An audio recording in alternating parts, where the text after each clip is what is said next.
Maraming salamat po sa pagtangkilik ng ating video. Hinihikayat ko po kayong mag-like and subscribe para ma-update kayo sa susunod na nakabanata. Tara at umpisahan na natin. Napakagat na lang sa kanyang labi ang nafu-frustrate na si Abay. Nasa harapan na niya ngayon ang godly pill na kanyang pinaparak pero hindi niya naman magawang hawakan o mainom ito. Kaya kong gawin ang kahit ilang pill na gustuhin mo, pero hindi ko ito basta-bastang ibinibigay sa kahit na sino, nakangiting sinabi ni Daryl. Pakiusap, nagmamakaawa ako sa'yo.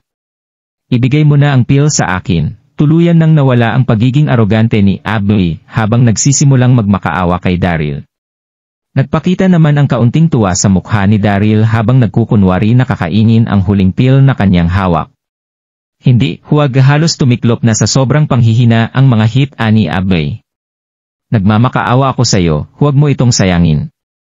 Huwag mo na itong inumin, ibigay mo na lang ito sa akin. Kasalanan ko ang lahat ng ito, hindi dapat kita tinrato ng ganoon. Hindi dapat kita nilatigo kanina, patawarin mo ako. Ganyan nga. Ngiti ni Daryl habang nakaupo sa isang upuan. 20 beses mo akong nilatigo kanina. Anong masasabi mo rito? Latiguhin mo rin ako kung gusto mo, yuko ni Abby sa kanyang ulo.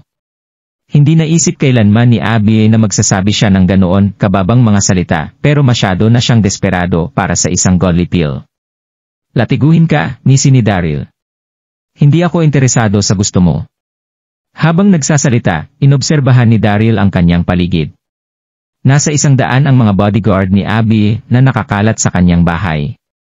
Siguradong hindi na siya rito makakalabas ng buhay sa sandaling hindi niya ibigay ang pill na ito kay Abby. Nagbuntong hininga si Daryl at ibinato ang pill kay Abby. That. Tuwang-tuwa na sinalo ni Abby ang pill at agad itong ininom. Tinitigan ng husto ni Abby si Daryl at napakagat sa kanyang labi habang nilulunok ang pill. Hindi sasapat ang isang piraso ng pill kung nangangarap siyang maging isang Marshall Marquis o isang Marshall Saint.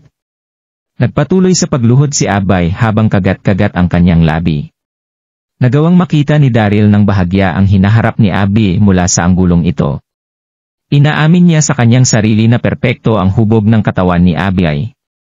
Nagmukha siyang attractive mula sa anggulong ito. Tinitigan siya ni Daryl bago nakangiting magtanong ng, MS guy, ano ang ginagawa mo?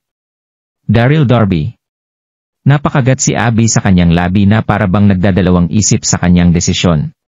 At pagkatapos ay mahina itong nagsalita ng, gawin mo akong isang disipulo. Gusto kong matuto ng alchemy sa'yo. Ano? Gusto mong matuto ng alchemy sa akin? Ano naman ang gagawin ko sa sandaling mamaster mo ito? Agad na napatalon sa sobrang gulat si Daryl sa bagay na pumasok sa kanyang isipan. Dito na niya mabilis na iniling ang kanyang ulo nang walang pag-aalinlangan. Gusto mong matuto ng alchemy sa akin? Kalimutan mo na ang bagay na yan, wala akong plano na magkaroon ng disipulo sa mga sandaling ito. Dito na nagpanik si Abby. Agad siyang lumapit ng nakaluhod kay Daryl para yakapin ang binti nito at sabihin.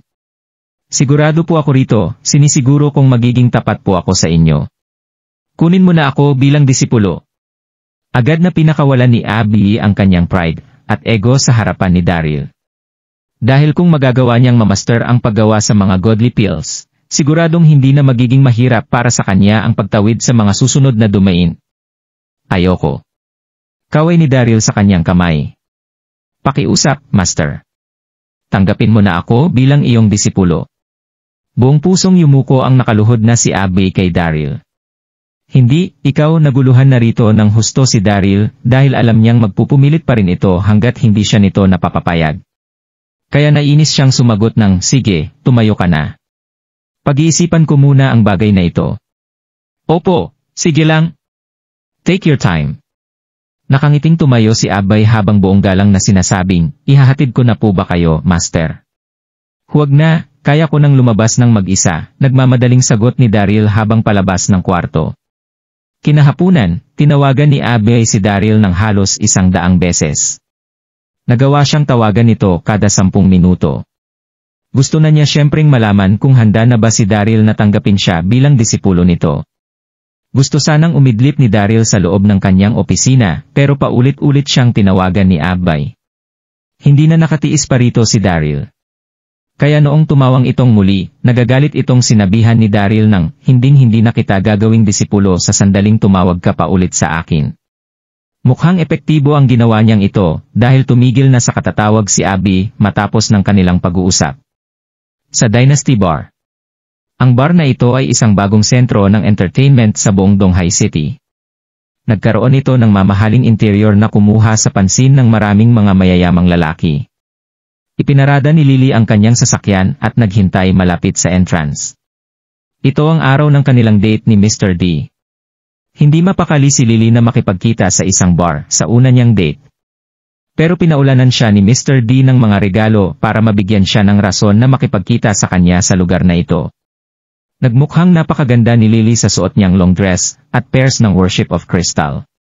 Tumayo siya sa entrance ng bar at agad na naging sentro ng atensyon ng mga tao sa kanyang paligid.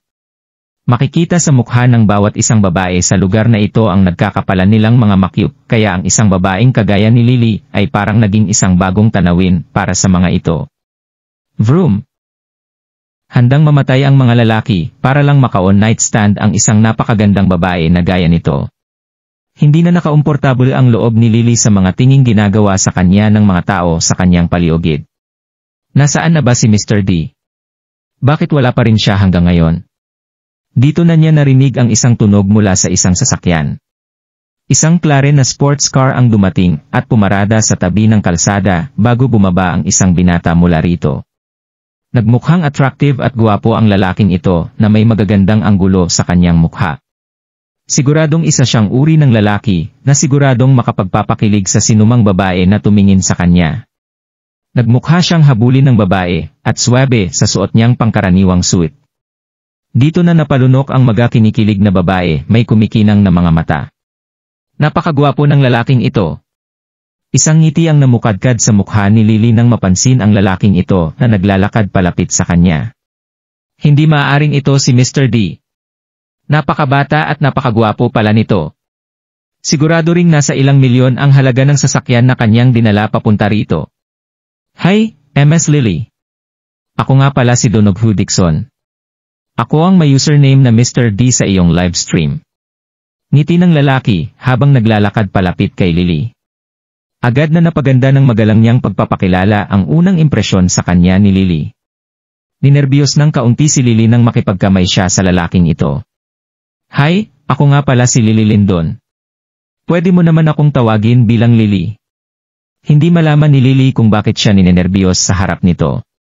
Lumaki siya sa isang mayamang pamilya at nakakilala na rin ng maraming mga mayayamang binata.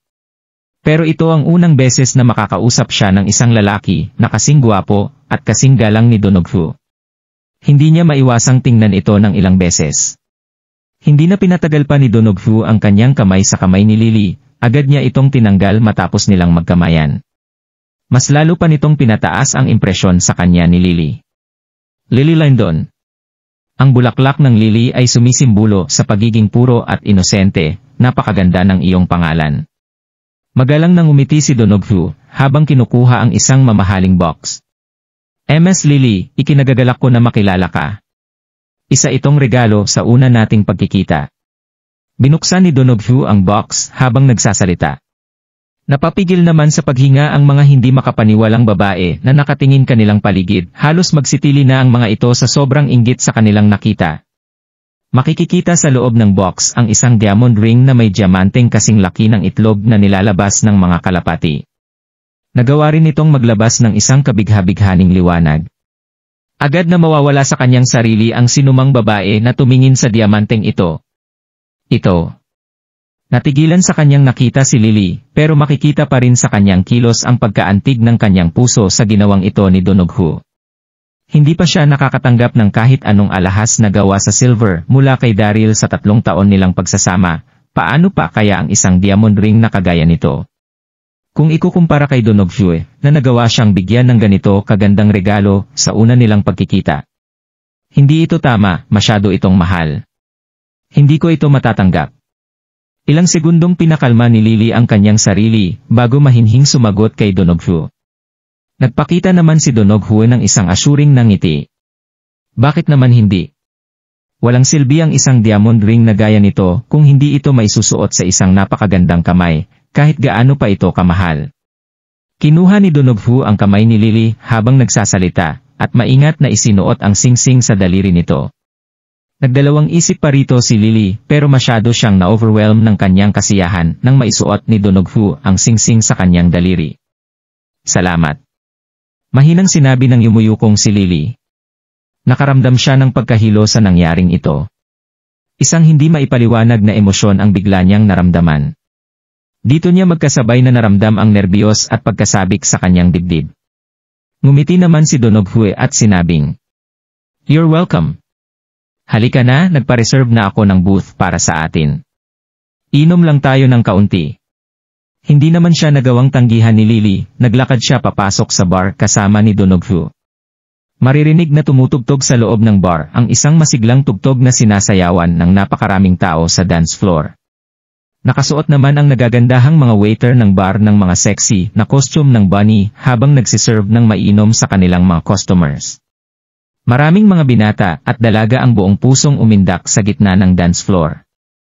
Ito ang unang beses na pumasok si Lily sa isang lugar na kagaya nito, kaya natural lang na makaramdam siya ng nerbiyos. Pero sa isang hindi maipaliwanag na rason, nakaramdam siya ng pagiging safe sa tabi ni Donoghu. Hindi niya alam kung bakit pero naramdaman niyang ligtas siya sa tabi nito. Buong galang na yumuko ang ilang mga waitresses nang marating nila ang isang marangyang booth sa unang floor ng bar. Young Master Dixon. Tinanguan naman ni Donoghu ang mga ito at agad na dinala si Lily sa isang upuan, nagawa pa nga itong hilahin ang upuan para kay Lily. Dito na mas lumalim ang nararamdaman ni Lily kay Donoghu. Tama nga siya sa naging desisyon niya na makipagkita rito. "Donoghu, bakit mo naman nagawang mag-donate ng ganoon kalaking pera sa akin?" Tanong ni Lily. "Naniniwala ka ba sa love at first sight?" Nakangiting tumitig sa kanya si Donoghu habang humihigop sa kanyang inumin.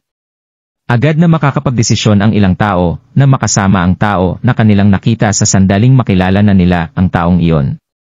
"Na-inlove ako sa iyo noong una kitang makita. Kaya deserve mo lang ang lahat ng pera na ibinigay ko sa iyo."